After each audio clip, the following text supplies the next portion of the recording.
योगी जी, देखिए, आपने बटेंगे और कटेंगे की बात कही और आपने कहा बटेंगे तो कटेंगे और एक रहेंगे तो नेक रहेंगे, और लोग इसी बात के लिए आपको बहुत पसंद करते हैं, आपको सपोर्ट करते हैं, क्योंकि आप डायरेक्टली बात करते हैं, आपको इधर उधर की बात नहीं करते।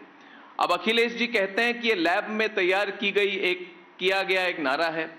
कांग्रेस कहती है कि ये देश बांटने की चाल है, और आपके जो विरोधी हैं महाकुंभ पे या तो चुप हैं, कुछ कह नहीं रहे हैं, खुलकर समर्थन नहीं कर रहे, या तो फिर वक्त के साथ खड़े हैं, जो कह रहे हैं कि कुंभ उनकी जमीन पे हो रही है।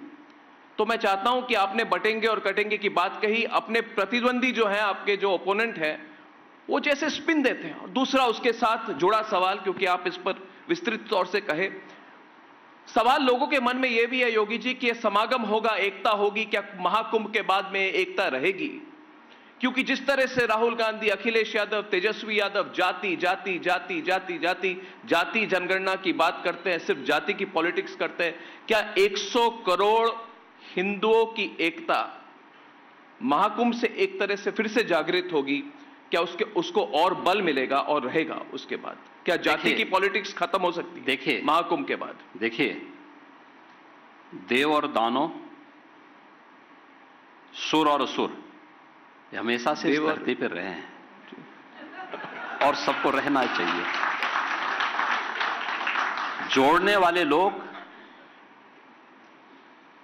ये मानव परंपरा में हैं, तोड़ने वाले लोग दानव परंपरा को मानने वाले लोग हैं, उनके अनुयायी हैं। तो दानवों ने हमेशा तोड़ा है, वे आज वही बात करते हैं। जो लोग भारत को डिस्कवरी ऑफ इंडिया से भारत को देखना चाहते हैं जी, जिनका नजरिया वह है जी, वे भारत को नहीं समझ पाएंगे, वे नहीं समझ पाएंगे। जो अपने को एक्सीडेंटल कहते हैं वे भारत को नहीं समझ पाएंगे। भारत को वही समझ पाएगा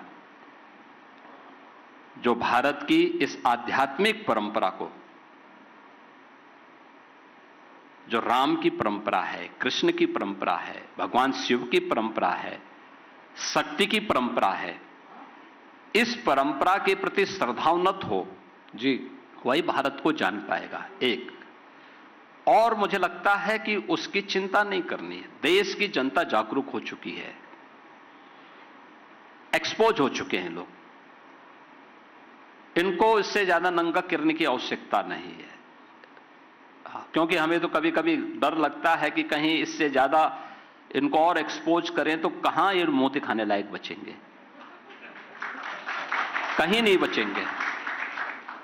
एक दूसरी स्थिति है, जहां तक आपने वक्फ की बात की है जी, मैं तो कभी कभी आश्चर्य होता है, ये वक्फ बोर्ड है या कोई माफ। नाना ধরনের কন্টেন্ট দেখার জন্য লাইক করুন, শেয়ার করুন আমাদের ফেসবুক পেজ, সাবস্ক্রাইব করুন আমাদের ইউটিউব চ্যানেল, পাশাপাশি অন্যান্য ব্রেকিং নিউজের জন্য অবশ্যই চোখ রাখুন রিপাবলিক বাংলায়।